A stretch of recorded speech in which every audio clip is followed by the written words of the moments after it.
Welcome to our channel. Today we how to uninstall Redash from Docker, complete guide step by step clearly. To uninstall Redash from Docker, start by stopping the Redash containers. Open your terminal.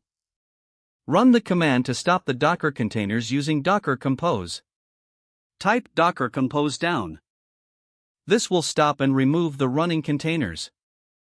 Next, remove the Redash images from your system. Use the command docker rmi redash/redash. This command will delete the Redash image. Now, clean up any unused images and volumes.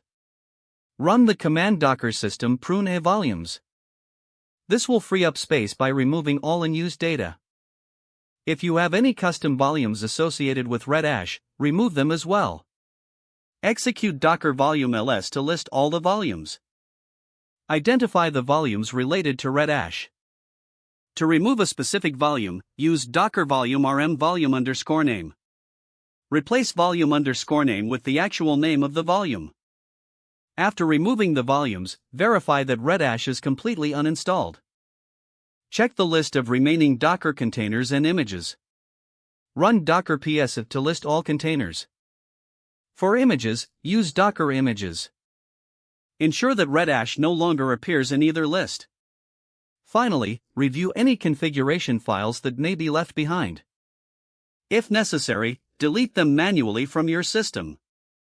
You have successfully uninstalled Redash from Docker. If the page does not load, refresh the browser or try again in a private or incognito window. Make sure you are using the correct email address, then retype it carefully to avoid small typos.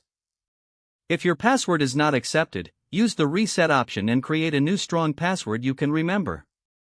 Check your spam folder for verification or security emails, then complete any requested confirmation steps. Don't forget to like this video and subscribe to our channel for more step-by-step tech guides.